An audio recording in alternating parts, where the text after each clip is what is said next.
Kayla Diamond is a Toronto-based recording artist. Her two hits, Carnival Hearts and What You're Made Of, have had radio play all around Canada. This is Real Singers on Great Singing.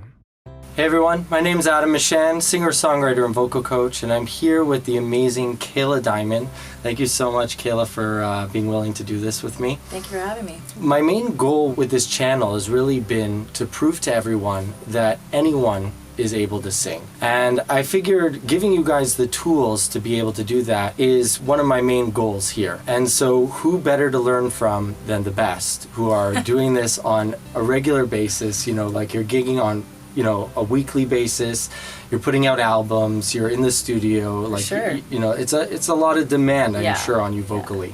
So being able to learn from somebody like you, I think, is great for like the average person. They don't usually get this type of sneak peek approach to it. I'm so happy to share anything I can, like just to help anybody get better at what they want to do. Kayla, why don't you start off by telling us a little bit about what got you into singing and kind of what drives you as an artist? Sure. I actually never thought of myself as a singer. I was primarily a pianist, classically trained, and I had no intention of being an actual singer, but from a very young age, my mother sort of pushed me in that direction because she actually taught, she's a retired teacher, but she always taught through song. Wow. And so she placed a very big value on, musicality in my life. And she signed me up for this choir when I was 8 years old, and I was dreading it, and I hated it. And she put me in it, and it was the full choir was about 35 people, and I was one of the youngest people in the choir, and I really learned so much just from being around harmonies and around arrangements, and it was really, really helpful to me. And it sort of gave me a sturdiness in my voice. So, when a lot of singers start out, they're not as sturdy as they could be based on, let's say, confidence levels, development of their own voice. But then when you do it more and more, and you're around people who allow you to feel comfortable in your own skin to just belt out anything, you develop that sort of solidity in the way you carry yourself as a singer. That's right. And so being in that choir really allowed me to sort of just open up and be like, you know what? I can sing, I'm a singer, I can do it. But I never thought of myself as a soloist, because I wasn't actually a soloist in the choir, because they mostly took second soprano or tenors as soloists, and I was kind of an alto, I stayed behind, I just kind of enjoyed being the backbone harmony of the choir, which was really cool. I have the choir background of singing, and then when I started to get into, I guess, I would write songs on the piano, and I just didn't think of hiring a top liner, so I did it myself, and that's kind of what got me recognized as a singer. And I didn't think that I had a unique voice or at all, but it turns out my voice does sound, it's not better, it's not worse, it's just a little different. That's awesome. That's a really amazing story. It's really cool that you were able to kind of get that experience before you were put in the spotlight, being able to be around a bunch of singers where you can kind of feed off of their energy. So maybe for people who are wanting to start out as singers and you're nervous to be around people and sing and open up in that way, taking that approach that Kayla did, it sounds like it was totally not the thought process in the first place, but it just ended up being that it works that way. For sure. And so what was that, so that switch happened from being part of the group to being, I'm going to be the front man, woman of the group. Where was that switch? Was that when you started to play piano and you wanted to have a top line, and so you're I'm going to sing over these songs? So what was really interesting is that I actually didn't discover that I had a unique voice until high school, because I was kind of always embarrassed, the choir thing was a side thing. I went to Orthodox Jewish school, so it's Kol Isha, right? So a girl shouldn't sing in public, so being in a choir was something I started kind of had to keep private because my parents encouraged it, but my schooling didn't. But then when I got to high school, there was a girl who was, I'll never forget this, I'll tell her about it. She's 2 years older than me, and we were having a weekend, which is a Shabbaton, right? And we needed a choir for it or something. So this girl was auditioning people who could sing. So I said, oh, you know what, maybe I'll audition. I don't know, maybe I was in grade 9. And then she was like, okay, come into this classroom with me and sing for me. So then I sang.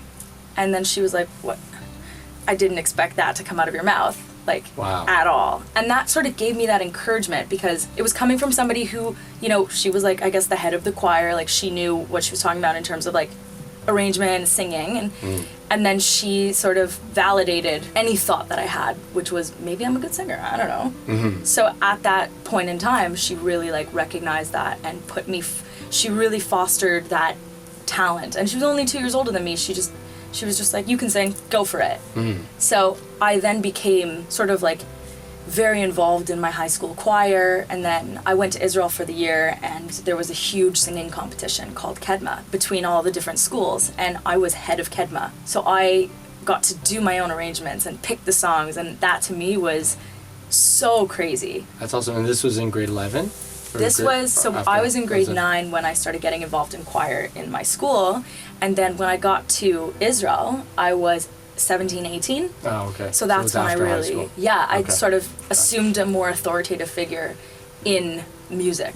But you find it that this person that kind of saw that spark in you, that you were able to do it, that was kind of like the nurturing that you needed in order to... Yeah, I thought it was really cool too. Like, she was an older girl, you know, like she was super cool. So I was like, okay, you're cool, and you say I'm good, then I'm gonna trust that. That's awesome. Yeah. That's very cool. Yeah. I'm sure a lot of people will be able to relate with that.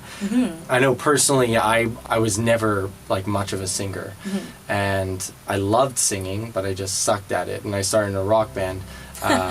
And I decided when I'm like, I want to take this seriously, and like I really want to either teach or sing in groups or whatever, I started doing karaoke. And that was kind of like, just like all the time karaoke. And so like much like your choir experience, it was my way of just like getting out there, because I had a lot of nerves on stage. Did you ever have nerves on stage? Oh yeah, I still do. Like, really? I perform in front of bigger crowds now. So usually I'm nervous. I'm not nervous the day before, I'm not nervous the day of, but right when I get on stage, right before, I could almost turn away.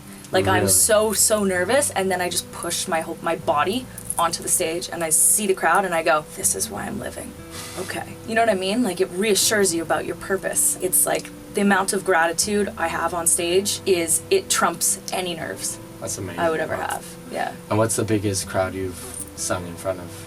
To date, We Day, which was at Théâtre Saint-Denis in Montreal, that was 3,500 screaming kids. Wow. Screaming my lyrics back at me. And I was like, I almost stopped the performance, and I like, whoa, I was just gonna cry. Wow, that's unbelievable. Yeah. That's like the dream, right? You know, like being able... It was just the power of radio. Like, you really see, wow, it's like because of the broadcast power of it, these kids know the music. You know? It's crazy. They don't have the ability to go on YouTube and just be like, I mean, they do, but they wouldn't think, oh, let's do YouTube Kayla Diamond Carnival Hearts. But like, because it's shoved down their throats via radio. They're all screaming the lyrics back Yeah, too. it was really cool. Oh, wow, that's empowering. That's amazing. So speaking of live performance, kind of give us an idea of what your prep for, you know, a live performance would look like. Like, kind of, do you have a gig bag per se with like maybe some products that you use that you feel like have really benefited you, or, you know, exercises that you do to be able to like get yourself into that mindset? Well, my ultimate thing in life, which I do to sort of calm my nerves and like sort of realign myself mentally, is actually, if I go to the gym less than, let's say, like 3 times a week, I'll be in a really bad mental state. Oh, so really? it has nothing even to do with physical. So always on days of a show, I like to sort of wake up early, get my workout in, like prepare myself mentally, sit, maybe meditate a little bit, just ground myself. I think it's really important. A lot of people, you know, they don't ground themselves when they're in front of a crowd, and it can be very stressful. And you need yourself to say, just relax, it's okay, you're a human. You're physical, you're a body. You know what I mean? There's much greater than you. And that sort of helps me. And so I worked with a vocal coach, I worked with a couple, and the one I've most recently worked with specialized in pop, and she was unbelievable. And she gave me these amazing techniques to sort of just stretch my mouth, which I've never thought of, right? But like to sort of just roll here and just like massage. Yeah. So we have to remember that it's a very, very physically draining activity, singing, right? Because if you don't have a voice, you can't work. And so like the stress of that is also angst ridden. And normally, like the day of a show, I'll wake up, I'll go to the gym, I'll try and relax as much as I can. I'll do just a little bit of admin work if I have to do, on my own brand. But before the show, I like to get there a little bit early. I like to sit in my dressing room, and I like to go through all of the exercises that my coach has gone through. Sometimes I even Skype. I have also a coach that I worked with at Berklee School of Music in Boston. So we do a lot of Skype sessions, we relax, and it's great. It's really great. I had a node on my vocal cord. Oh, really? A couple years ago. Okay. And it went undetected just because I didn't know that I had to warm up before I sing. Uh-huh. So I just kind of would get on stage and just hit the highest note right off the bat, which you can't do because it's a muscle. So I went to one of the surgeons at the hospital, and she checked it out, and she's like, you have a little bit of a ridge, make sure that you take care of it. And so I was actually able to take it completely away because of the vocal exercises and the therapy, even speech therapy. It really helps. That's awesome. Yeah. And was that Dr. Anderson by any chance? Yes, yeah. Jen Anderson, yes. So I'm seeing her as well. Are you? Yeah. Oh, do you have a node? So I'm hoping that it's resolved at this point, but I have something that won't resolve ever. I've told them about it, so as you guys know, it's a sulcus, which is basically like if somebody took an ice cream scooper and scooped out a piece of your vocal cord. Oh, man. So, like, normally, you need your vocal cords to be nice and soft and flat in order for the whole vocal cord to vibrate one along the other. So when you have this kind of like divot in one of them, it's not making 100% contact with the other one. So it just makes it that, it's not totally debilitating, thank God, because it's a small one.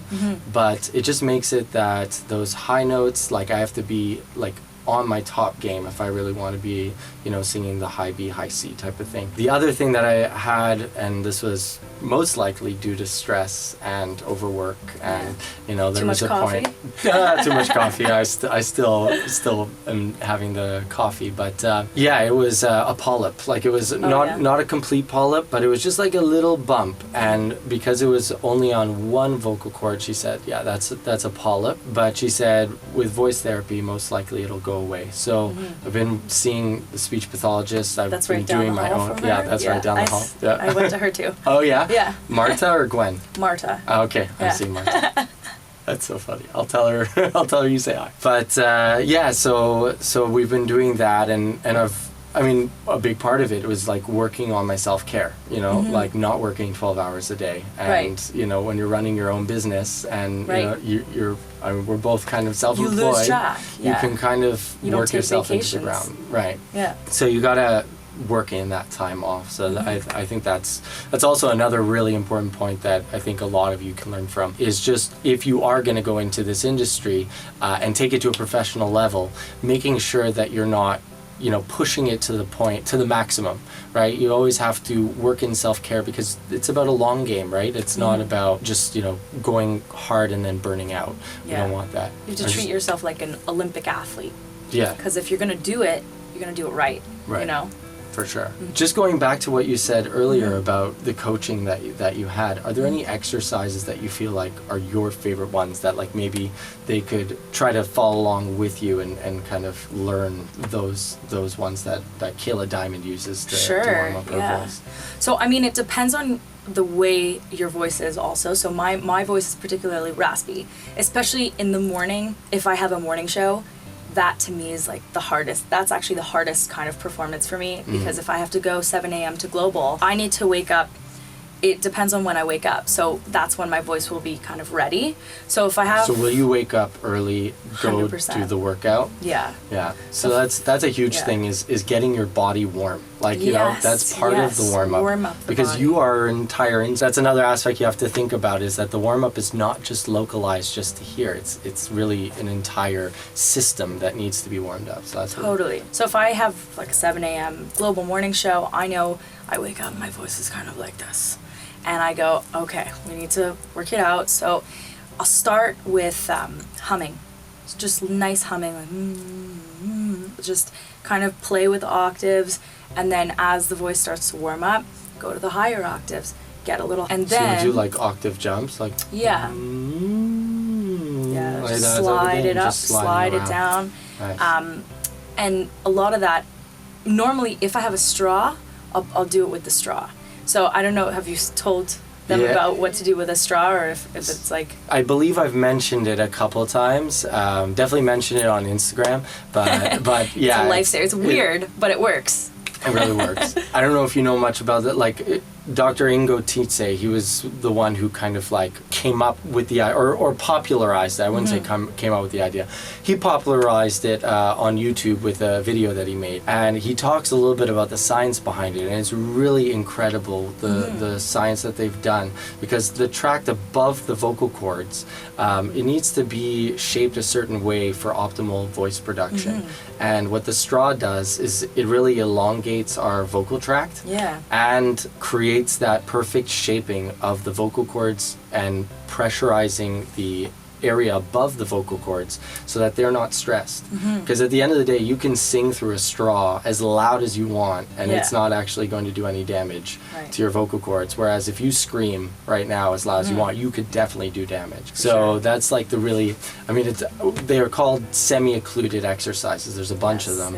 You know, the puffy cheek, woo, or the you know, all those different types of ones. But they're really all with that same idea in mind of creating some sort of blockage so that we can kind of get those vocal cords working without the extra pressure of having to do all the work on their own. For sure. So you love to do the straw. I love that. And that's a trick that I, even learned a year into training, right? I actually learned that when I was at Berkeley as a visiting artist. That's what they taught me. And I was blown away because I don't go anywhere without the straw now. Or I'll just like go into a McDonald's and take a straw and leave. So I'm a straw bandit now around Toronto. There's missing straws and I'm wanted. But it's great. That's a really great trick to learn. Also, a secret weapon that I always use is throat coat tea. I don't know if you know about this, but it'll change your life. Really? It's made by one of those herbal tea companies, and what's in it is like echinacea, sunflower, just like everything you can possibly imagine. Right. And you drink it and it really just coats your throat. It's like drinking oil. Only without the calories. But it really has saved me a lot. Right.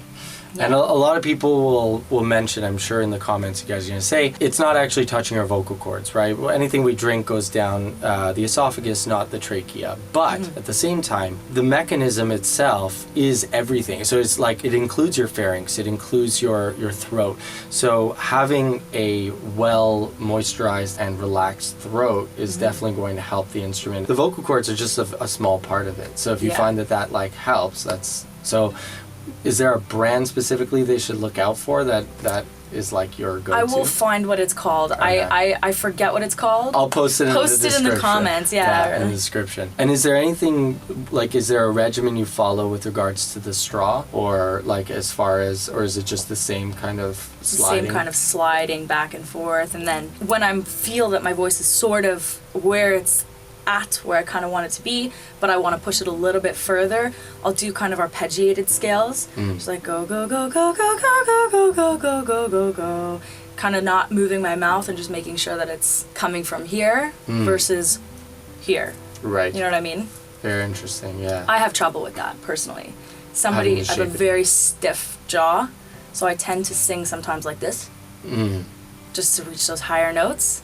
But you're not singing up. You're singing that way. Right. You know what I mean? So sometimes I have to realign where I'm singing. Definitely something that I'm always talking about with students. We don't want to raise, the chin, because as soon as the chin starts to go, you can hear in my voice how it's starting to strain all of these muscles down the front. And those muscles actually are outside the larynx and they need to stay relaxed. So the more that they can relax, kind of keeping that more neutral position, good posture type of idea, the easier it's going to be to project outwards and think of belting those notes. I actually get my students to really think the opposite. Like, think that note's on the floor. Exactly. Right? Yeah. Like, the more you think that's on the floor, the more your mind's going to go, okay, I got this. Like, it's not something that's out of reach type of thing. One thing that's hard for me, too, is, like, a slack jaw. You have to kind of just loosen your jaw, loosen your tongue. Like, my vocal coach was telling me, just watch a video of how Kelly Clarkson talks to people. Watch her mouth. Her tongue is, like, sitting on top of her teeth. No way, really? Yeah, like that. She's so well loosened up, well adjusted that she can probably just off the cuff hit a high B. You know what I mean? She's my idol. She's great. Incredible vocalist for sure. Another thing that I wanted to mention about that is that like a lot of times I'll get my students to like pretend you got a shot of Novocaine from the dentist, right? You know, that's what we want. Like at certain points I'll just have them, like when I notice there's some root of the tongue tension happening in this note, just like a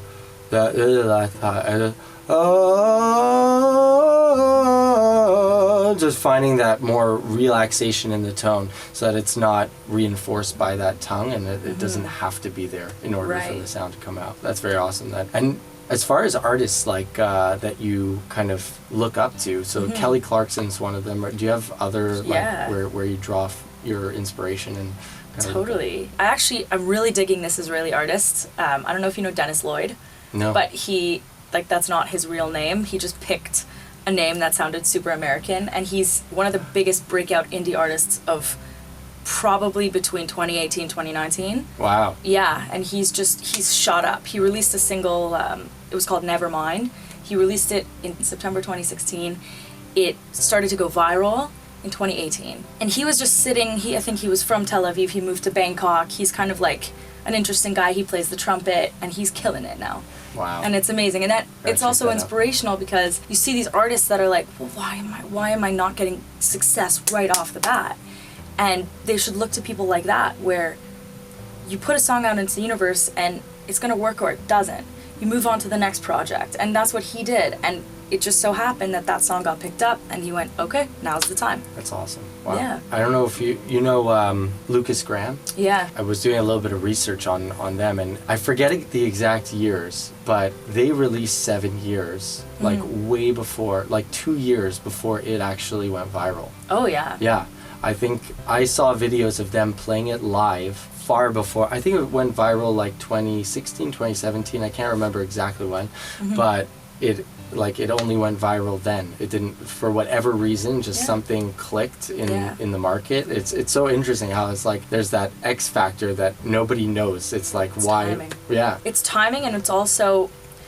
This is kind of a frustrating thing that goes on in the music industry. It's just kind of like, you can be a brilliant musician, but if you're not an extra brilliant marketer, nobody's going to hear that piece of music.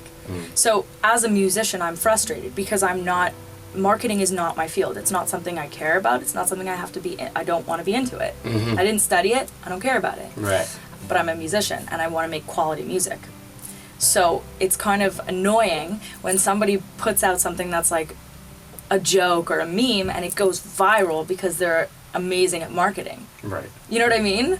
So it's like, it's frustrating. Like, it's like, I've been putting out amazing music and it's not going to that level. Yeah. So the musicians of 2019 are really marketing focused, marketing heavy versus, I mean, I'm not going to say that as a blanket statement for all, but a lot of what's popular now is a brilliant marketing scheme. Right. Wow. Okay. Interesting. So you're getting behind the scenes. What's going on in the music industry right now. I don't know if this has, I mean, you mentioned that you were dealing with nodules or pre-nodule kind of bump that was going on. How do you deal with colds, laryngitis, things that kind of come up, and you have fans depending on you, you have your label that's expecting some things of you, and your own expectations, and like, how do you kind of manage that? When do you say like, okay, it's good, let's push through, or the show's not going to go on this time, better to give myself a break? It depends if it's a long run, right? So if you're at the start of a tour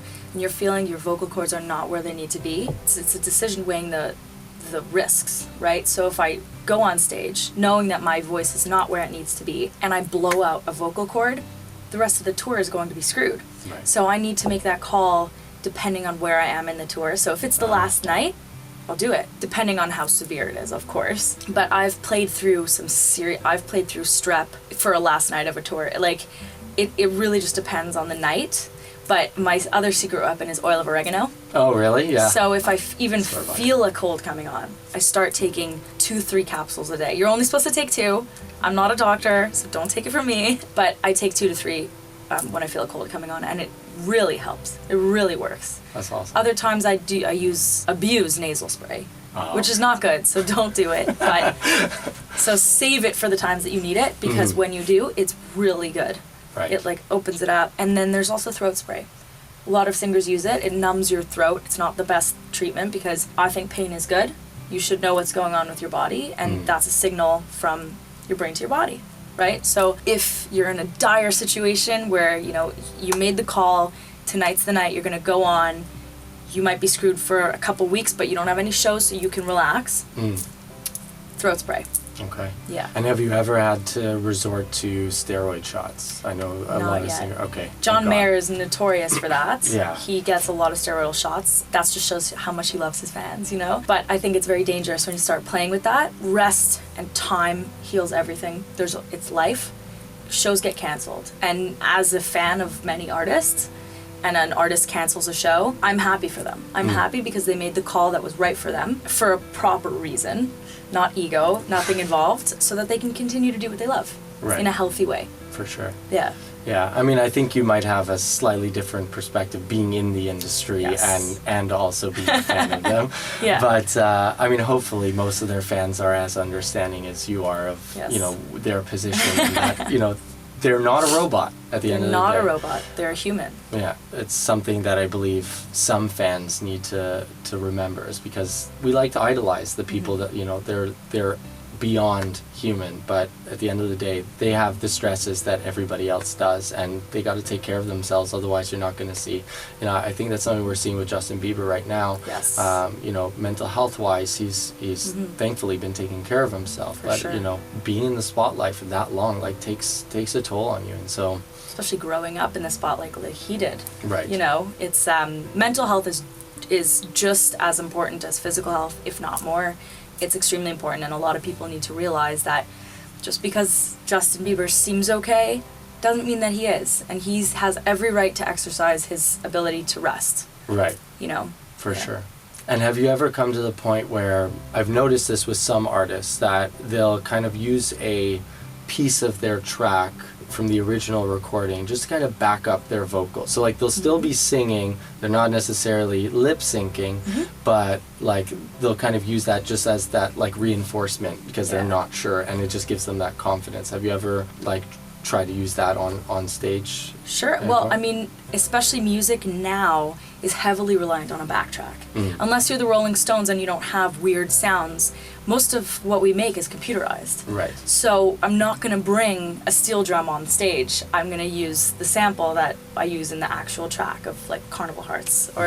And it's funny because Ashlee Simpson got in so much trouble for this, and her career actually like was almost finished because the audience didn't understand what a backtrack was. They didn't understand the concept of doubling your vocal to make a bigger impact at a live show. So, you know, she forgot her lyric and her backtrack carried the original lyric, right? And that's an honest mistake. We forget our lyrics sometimes, but nobody understood. So everybody just accused her right away of lip syncing. She's not. But with doubles, it's so important to have doubles if you have a track heavy kind of song. Right. So yes, I definitely use it, and you'll see that with probably every radio pop artist when you go see them live. Yeah, I think it's becoming a lot more understood now, like because she went through that, and you know, Milli Vanilli and you know the other types of, you know, I mean that was slightly different actually. I'll let that one. Yeah, that was a different story. But the idea that, you know, people are going to be using, you know, their parts and pieces of their original track for like, you know, vocal effects, right? For sure. That, like, you can't do that, you know, like you can't do Billie Eilish's like that weird skip, you know, thing that she has in her new song Bad Guy. It's not going to happen, you know, live on stage. So that's something that would have to be brought from the studio to the live stage. Totally. So yes, I think that's being more recognized as something that's okay. Do you have a preference on stage as far as like live monitors in front of you or in-ear monitors? In-ears all the way. Oh yeah? In-ears all the way. I think in-ears are actually very important to preserve your voice, because when, you know, if something's too loud on stage and you can't hear your voice properly, it's not mixed well for you personally, you're gonna end up screaming. And so you're using when I sing, I use a lot less power when my in-ear is directly in my ear because I can hear it. I have better control of it. I don't feel like I'm trying to reach for it. Whereas that's what happens when you have monitors on stage that are not necessarily mixed well, unless you have a front of house person who knows what you like and makes sure the levels. It's very difficult. Do you ever, live on stage, do you ever find, like, if you are going to push through when you are not feeling well or have a bit of laryngitis, will you adjust the keys of any of your songs, or is that like... it's an interesting question. It's a hassle to go back into... we use Ableton for live performances where that's where the backtrack is. We would have to actually go into the file, manipulate the stems, and change the key of everything. Oh, wow. Because a lot of people don't realize when you're programming kick drums, you're programming snares, they're all tuned. So if everything is in A minor, you're tuning the snare drum to A minor, you're tuning the kick to A minor. Wow. And you're tuning it to like the bass A minor. Right. So it is a little bit of a hassle, so I've never actually done that. I'm sure that there are people who definitely do that. But if I am playing a song that's acoustic, it's totally up to me. Right. You know, so I'll just whatever I hit, on. yeah. Or a capo, yeah. Very cool. And I do that a lot with capos when I'm doing, depending on the time of day, right? So if it's 7 a.m. and I'm on breakfast television, I'll go to a little bit of a lower key just so I can reach everything without problem. Yeah. Which I think is important for singers to be able to do. And if it's a good song, it'll translate no matter what key you're in. Right. Yeah. I agree with you there. And how many of those early morning shows have you had to do, like what you're describing of like, waking up at, or... Yeah. So it depends on the release. So last year I had an EP release. I went to a lot of places. I did a whole radio tour where I was going to radio stations playing acoustic for them, thanking them for having me and playing my song. And it was always the morning show.